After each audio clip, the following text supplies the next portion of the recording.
A experiência de Rutherford, que foi, na verdade, realizada por dois de seus orientados, Hans Geiger e Ernest Mardens, serviu para refutar especialmente o modelo atômico de... Resposta correta, letra B de bola, de Thomson. O conceito de átomo surgiu lá na Grécia Antiga, com Leucipo e Demócrito, mas o primeiro modelo científico foi o de Dalton, no século XVIII. Depois veio o modelo de Thomson, que refutou o de Dalton, e posteriormente o de Rutherford, que refutou o de Thomson, sendo seguido do de Bohr, que aprimorou o de Rutherford. Próxima questão. Considere as afirmativas. O átomo é maciço e indivisível. O átomo é um grande vazio com um núcleo muito pequeno, denso e positivo no centro. As afirmativas 1 e 2 pertencem aos modelos atômicos propostos, respectivamente, por... Ovos direto do brejeiro. A bandeja de ovos com 30 ovos é R$ 9,99 a bandeja. Ovos é R$ 9,99 a bandeja. A bandeja de ovos com 30 ovos é R$ 9,99. Resposta correta, alternativa C, Dalton e Rutherford. De fato, o modelo de Dalton ele foi proposto como sendo maciço e indivisível, uma esfera, parecido com uma bola de bilhar. E o de Rutherford, um modelo proposto com um núcleo muito pequeno, denso e positivo, no centro do átomo. Próxima questão. Considerando o autor e a ideia, associe a primeira coluna de acordo com a segunda. Nesta associação, considerando como a associação correta, a ordem decrescente teremos, vamos lá, modelo atômico planetário. O modelo atômico que ficou conhecido como modelo atômico planetário foi o de Rutherford, porque ele parece com o sistema solar. Ele tem um núcleo e ao redor do núcleo ficam girando os elétrons. Átomo indivisível. Quem disse isso foi Dalton, com o modelo da bola de bilhar. Modelo atômico do pudim de passas é o que ficou conhecido como modelo atômico de Thomson, porque tem uma esfera e nessa esfera estão incrustados os elétrons, que parecem passas, fica parecendo um pudim de passas. Neste caso, a resposta correta, letra E. Próxima questão. Quais partículas que apresentam massa num átomo? Hoje em dia, sabemos que um átomo é composto pelas partículas prótons, nêutrons e elétrons. Os prótons e nêutrons se encontram no núcleo do átomo e os elétrons ao redor deste núcleo. Porém, os elétrons são tão pequenos, que sua massa é insignificante. Nós não consideramos a massa do elétron. Neste caso, consideramos apenas as massas dos prótons e dos nêutrons. Resposta correta, letra C. As partículas que apresentam massa no átomo são os prótons e nêutrons. Próxima. Um elemento químico é caracterizado por seu... Resposta correta, número atômico. Assim como nós temos um número que nos caracteriza, por exemplo, o nosso CPF ou o nosso RG, os elementos químicos também têm um número que os identifica. Nesse caso, é o número atômico. O número atômico equivale à quantidade de prótons que um átomo tem no seu núcleo. Por exemplo, o átomo de hidrogênio só tem um próton no núcleo, logo o seu número atômico é 1. Apenas o átomo de hidrogênio tem essa característica de ter um próton no núcleo, por isso o seu número atômico é 1. Próxima questão. A partir da segunda metade do século XVIII e por todo o século seguinte, ocorreu um dos mais brilhantes períodos em termos de desenvolvimento científico de toda a história. Os conceitos das propriedades dos gases, o conhecimento sobre meteorologia, a atmosfera e a eletricidade, as exigências experimentais de análise e, principalmente, as proposições a respeito da constituição da matéria datam dessa época. No que descreve os modelos atômicos, associe a segunda coluna de acordo com a primeira. Os átomos são partículas esféricas, maciças e indivisíveis. Quem disse isso foi Dalton. O átomo é formado por uma pasta positiva recheada por elétrons de carga negativa. Quem falou isso foi Thomson. O átomo é formado por um pequeno núcleo denso e positivo e por elétrons que giram em torno desse núcleo. Quem falou isso foi Rutherford. A sequência correta está na letra A.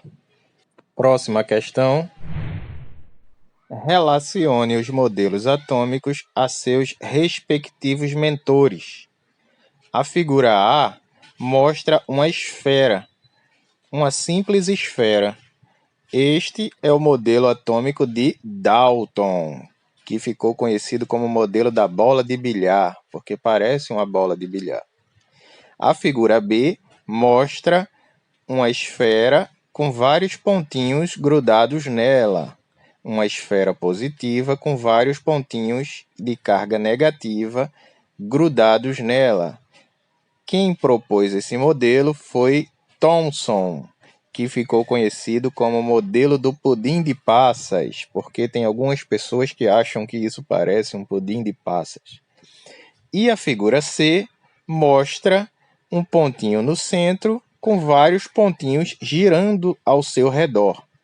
Este modelo é o modelo atômico de Rutherford. Ficou conhecido como modelo planetário, porque parece a imagem dos planetas girando ao redor do Sol. No caso, o pontinho do centro é o núcleo, que tem carga positiva, e o pontinho ao redor do núcleo, os pontinhos ao redor do núcleo, são os elétrons, que têm carga negativa. Sequência correta, letra C. Próxima questão. Uma das partículas fundamentais do átomo localiza-se no núcleo.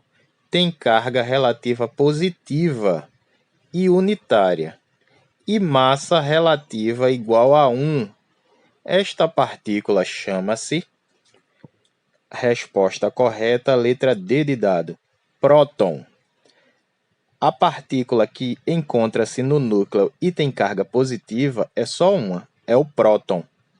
A outra partícula que encontra-se no núcleo é o nêutron, mas como o nome diz, ele não tem carga, ele é neutro. Então a única partícula que encontra-se no núcleo e tem carga positiva é o próton.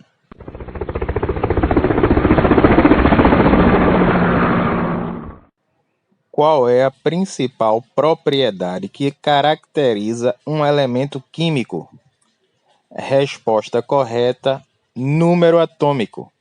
Como já vimos em questões anteriores, a propriedade que caracteriza um elemento químico é o seu número atômico, que equivale à quantidade de prótons que um átomo tem em seu núcleo. Se quisermos consultar o número atômico dos elementos químicos, basta que tenhamos uma tabela periódica. Nela consta os números atômicos de todos os elementos químicos conhecidos. Por exemplo, o número atômico do oxigênio é 8, porque o oxigênio tem 8 prótons em seu núcleo.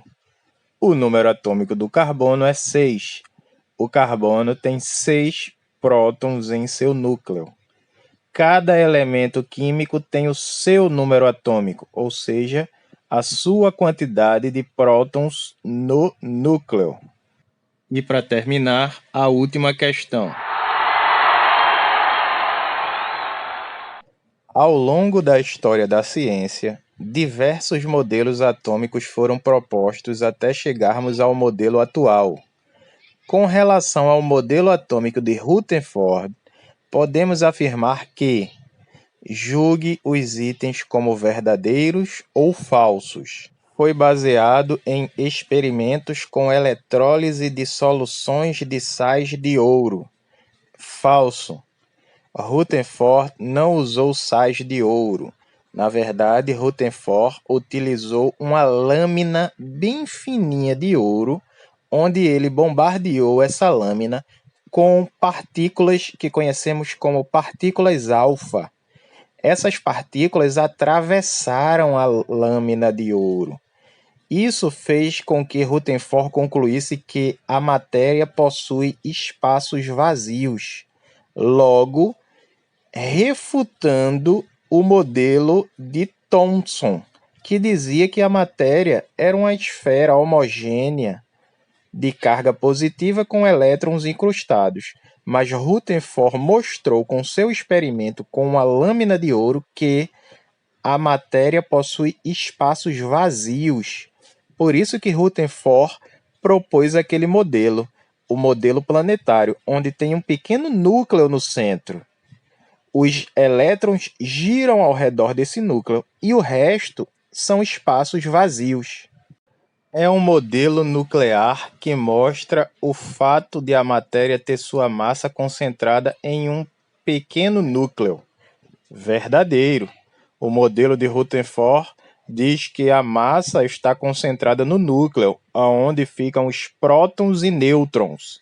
Lembrando que os elétrons não têm massa, não possuem massa. Logo, a massa total do átomo é a soma dos seus prótons e nêutrons, que ficam no núcleo. É um modelo que apresenta a matéria como sendo constituída por elétrons, partícula de carga negativa, em contato direto com prótons, partículas de carga positiva. Falso. Os elétrons não ficam em contato direto com os prótons. Os elétrons ficam numa região que a gente chama de eletrosfera, ao redor do núcleo. Os prótons, eles ficam no núcleo. Logo, eles não estão em contato uns com os outros. Afirmativa falsa. Não dá qualquer informação sobre a existência de nêutrons. Alternativa verdadeira. A gente fala muito de nêutrons no núcleo, mas Rutherford, naquele período, ele não sabia da existência dos nêutrons. Ele identificou que o núcleo tinha carga positiva, né? Ele descobriu os prótons, mas os nêutrons não. Os nêutrons, posteriormente, um físico chamado James Chadwick, ele que descobriu a existência dos nêutrons no núcleo atômico. Foi deduzido a partir de experimentos de bombardeio de finas lâminas de ouro por partículas alfa. Verdadeiro, como eu tinha falado no início. O experimento que levou Rutherford a propor o modelo atômico planetário foi com uma lâmina bem fininha de ouro sendo bombardeada por partículas alfa. Essas partículas passaram através da lâmina de ouro. A maior parte das partículas atravessaram a lâmina de ouro. Uma pequena parte das partículas desviava e outra pequena parte das partículas batia e voltava. Isso fez com que Rutherford concluísse que ali no centro do átomo, existia uma região muito pequena e densa e de carga positiva, porque as partículas alfa, elas possuem carga positiva.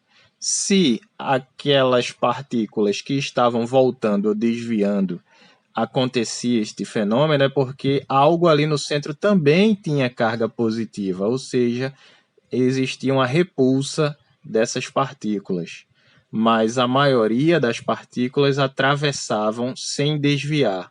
Logo, Rutherford concluiu que a maior parte do átomo era composto de espaços vazios.